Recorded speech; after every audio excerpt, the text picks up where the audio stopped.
And a look at what we've got going on. It's November. It's going to cool down later on this evening. It'll be a very chilly weekend. We'll see cold winds start dropping on in. You can see it kind of reflected in these little washboard-shaped clouds. What happens is the wind hits the mountains and it's strong enough so it creates what's called a gravity wave, and that gravity wave creates those clouds that are rolling on through the mountains. So we're going to see cold winds later on in the evening, and not all that much later, really. 7 o'clock, not much wind, 54, 57, very pleasant. But by 9 o'clock, some of us will start seeing, especially over the peninsula, eastern shore, and heading into the south side as well. We'll see a northerly wind kick in at 23 miles an hour. Well, that is likely to be gusting over 30 miles an hour as that colder air drops on into the region.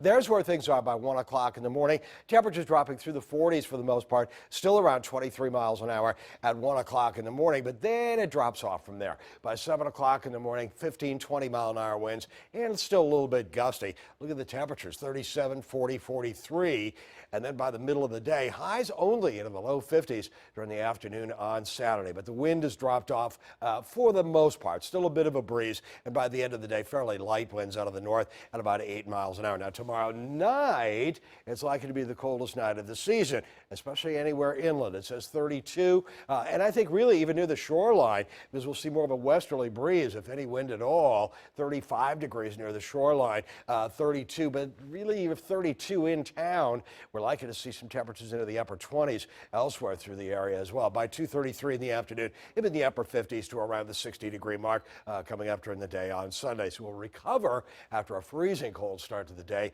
on Sunday for most of us, really. How about Monday? We got some changes there too. We'll go from Sunday evening into Monday morning, and we've got cloudiness moving in by Monday morning at 7. I've got the winds here. These are basically streamlines, wind streamlines moving out through, and you'll note that we got some rain, a chance of rain moving in during the afternoon hours, and there's a low pressure area that's likely to be climbing northward through eastern North Carolina, and you noted northeasterly wind. Well, that combined, if you look outside tonight, it's a nearly full moon. By Monday, it's likely to be close to a full moon, and so we could see again that combined effect of the gravitational pull of the moon and the sun, and we'll end up with tides getting a little bit higher than normal. Perhaps nuisance tidal flooding will be possible at that point. Again, our coldest weather is going to be Saturday night as the winds drop off after a windy, cool day. We've got freeze watches in effect for a lot of the area. Why no freeze watches here? Because you've already had a freeze into some areas inland, most of Southampton County, Sussex County, and I kind of doubt that we'll see a solid freeze into Portsmouth, Norfolk, and Virginia Beach. But farther inland, lots of 28, 32 degree readings, and here's where things are from Middle Peninsula, Northern Neck, and the Eastern Shore. That's what's going on tomorrow night. Here's what's going on overnight, 53, 49, 47. By 9 o'clock, the wind's going to pick up. Temperature's going to be dropping on down, 45 at 7 o'clock. Windy, then breezy, 52 for a high, and then that wind should drop on down pretty rapidly by the end of the afternoon and into the nighttime hours, and then it'll freeze for most of it, for many of us anyway, by Saturday night, Sunday morning. 62 on Sunday. We'll see some afternoon rain move in for Monday.